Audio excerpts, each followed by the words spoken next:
misfortune. In the future, whenever men, in their ignorance and arrogance, try to oppress women, I am sure Ajahn Chandan Balaji will inspire women of the world to assert and trust themselves. The following dance is based on an awe-inspiring account of Chandan Bala's unusual and intense love.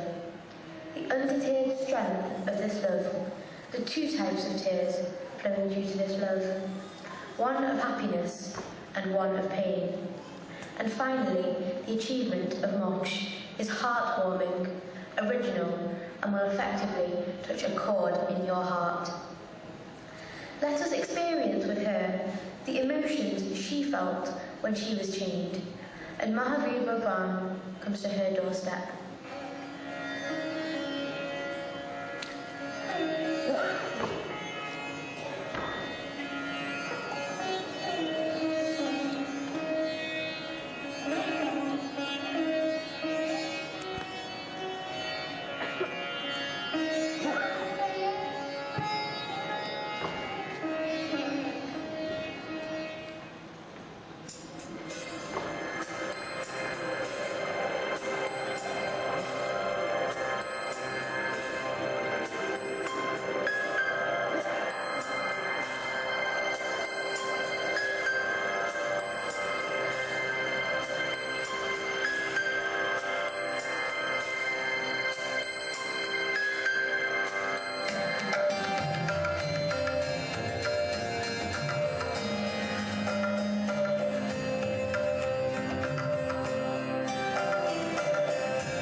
is the story of Thamli, who had everything, yet he managed to reflect on his state and perform penance, which benefited him with so much punya, as well as cut the existing karmas, that he could be born as an Indra.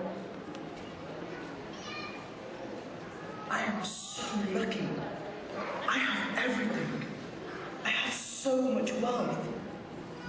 I own plenty of land, several magnificent buildings, and thousands of cattle. Above all, I have bright children, a loving wife, and my health is good. I am enjoying this happy life because in my past lives I must have accumulated much good karma. But what am I doing to preserve and improve my good fortune? How long would this last? Am I not depleting my stock of good karma by living like this? Soon, this stock will all be finished, and I will run out of this good life, good luck, and happiness. Will I not then be miserable in this and in future lives? Certainly. I must now change my wasteful lifestyle and start accumulating good karma. But what should I do? To shed off my existing karmas, I will undertake the extreme form of penance known as pranama pravraja. I will renounce to become a monk. I will stand on the top of a nearby hill for 2 consecutive days without food. All day long, I will face the bright hot sun and will endure the bitter night's cold. I will then come down the hill and beg for food. On my way down, I will bow politely in front of every living being. After a single meal, I will return to the hilltop for 2 more days of penance. I want you to take charge of the business and to take good care of the family and the society. Uphold and live by the values I have instilled in you.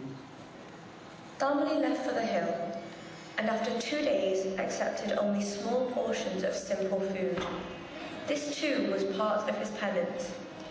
This type of extreme penance is performed to purify the soul or to gain thunderbolt energy from the sun.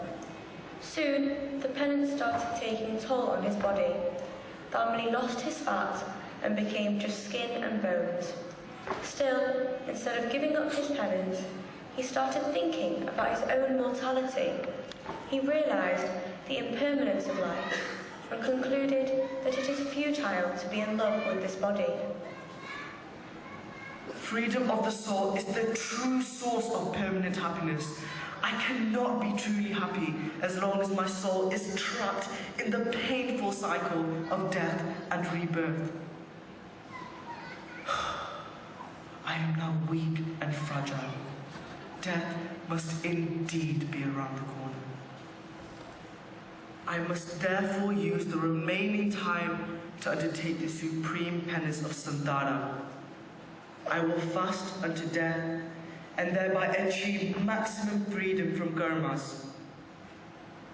I should now return to Dhamra Lipti and consult with Shraman monks about the appropriateness of my decision. Consult he did. His resolve strengthened. He selected a spot in an isolated garden. Sitting in a meditative posture, he drew a small circle around him, marking the limits of his movement on the ground, and took a vow not to move outside that circle and to give up all food and liquid until death. I shall neither repent my decision, nor shall I be afraid of death. I shall neither break my vow nor wish death to hasten. I will free myself from all attachments for this world, for my family, and for my body. I know that I was born alone, and alone will I have to leave. As this was going on, the celestial beings of the kingdom of Bali Jancha were carefully watching Thamli. They had recently lost their Indra and were in search of a new one. Only he who has the lightest load of karmic bondage could qualify, and Damli, with his extreme tapa, was meeting their requirements. Will you become our Indra upon death? Damli, deep in his meditation, did not respond. The councillors, angry and disappointed with Damli's behaviour, returned to Devaloka. Upon his death, Damli was reborn as an Indra in another Devaloka. This upset the councillors of Bali Jancha, who descended on earth, heaped insults at his body, spitting on and kicking it, and finally binding it with a rope and dragging it through the streets of Tamralipti. Having wreaked havoc all night, they dumped the body in another part of the city and returned to their abode. Extreme penance has the power to take the soul to the highest Devaloka.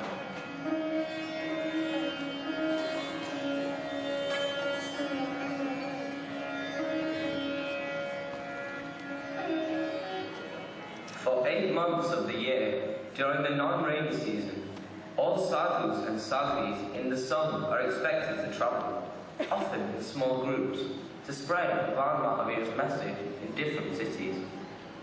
During one such travel, Gautam Swami visited Geshi Swami, a follower of Parshvanath Bhagwan, to convey Bhagwan Mahavir's greetings. He was also eager to learn more about Geshi Swami. In those days, when two leaders of a sangh would meet, they would engage in an intellectual debate.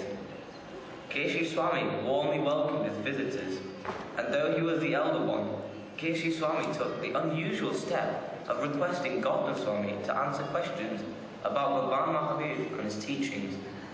Let us listen in on their conversation.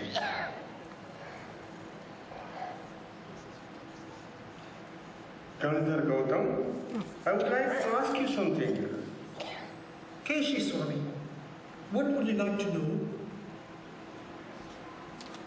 Parshva preached that a monk must observe 4 vows, which are Ahimsa, Satya, Aucharya, and Aparigraha. But Mahavir speaks of 5 vows, the 5th being Brahmacharya. Gautam, why do we have this difference if the final goal is the same? Keshi Swami, knowledge and ethics are the foundations of wisdom. Whereas knowledge is eternal and innate, ethical concepts change with time, place, and society. In Parshva's time, monks were both loyal and wise in preserving their ethical standards. Therefore, only 4 ethical vows suffice to guide their conduct. Today, Mahavir's monks are smart but vulnerable to the declining ethical standards of the society. Hence, they need an additional vow of celibacy. Oh, Gautam, you are truly intelligent. You have removed my doubts. But I have another question. Those from Parshva's traditions wear divine yellow robes. But why have Mahavir monks shunned old clothing? Clothes are but external trappings to remind an individual that he is a monk. Clothes do not help anyone in his sadhana and are of no real use. In reality, both Tirthankars have repeatedly said that rational vision, rational knowledge, and rational behavior are the 3 jewels that pave the road to moksha. That foundation is common to our monk traditions. Elder Gautam, I am impressed with your intelligence. Please solve this another question for me. Life is an endless battle with thousands of enemies. But Gautam, who are these enemies and how do we defeat them? Keshi Swami, our Kashais are our enemies. And victory over these Kashais ultimately enables us to achieve the greatest victory, that over our own self. When we win this single battle, we win them all. Gautam, you have answered well. But there is a poisonous plant that grows in all our hearts and bears destructive fruit. Gautam, how can we destroy this plant? Our urge to remain trapped in this endless cycle of death and rebirth, in this samsara, is the poisonous plant rooted in every heart. Repeated births and deaths are its destructive fruits. Sadhana of Samyak Darshan, Samyak Gnan and Samyak Charitra uproots that plant and liberates our soul. In this way, Keshi Swami was lobbing more questions energetically. Gautam Swami answered them to the best of his ability, using the knowledge given to him by Bhagwan Mahavir. In the end, Gautam Swami summarizes Bhagwan's words. Your wisdom and magnanimity amazing. You are the embodiment of the Shraman doctrine of Manikanvad, which emphasizes that truth has many facets to it, of which we perceive only a few, and suggests that we try to understand more perspectives through peaceful dialogue. Individuals, institutions, or traditions that refuse to change with time will perish. Only the days do not embrace change, they decay. How long would a foolish coal miner survive if, when confronted with gold in his mine, he refuses to mine it merely because he is traditionally dealt only with gold? Likewise, a religious tradition must embrace change and not be afraid of it, or else it shall perish. Bhagwan Mahavir warns us that change is inevitable with time. Hence, we must be flexible. Keshi Swami, you are a unique individual who welcomes change and respects new ideas. Our ideals are common and we share the same goal. What is the point in following different paths? Mahavir has advanced Parshva's concept by developing a more effective path to the liberation. We shall grow together. For the betterment of Shaman path, we should unite the two traditions. It is about time that the monks, and indeed the entire fourfold Bharat Sangh, understands the importance of unity and do what is the best for Shaman community. Come, let's go to Mahavir's camp and request him to accept us in his Sangh. Since joining Bhagwan's Sangh, Gautam Swami had earnestly carried out his sadhana, served Bhagwan with devotion and love.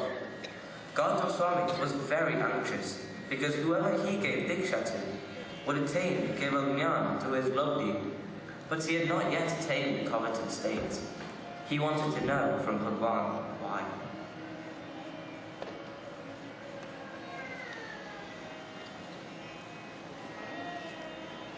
Bhagwan, ordinary people receive your blessings and become exceptionally extraordinary in a very short time. Dear Bhagwan, when will I be able to reach that wonderful state? Why is it that my earnest sadhana does not yield positive results? I see the goal and I feel I'm so close to it, yet it eludes me. Where am I going wrong?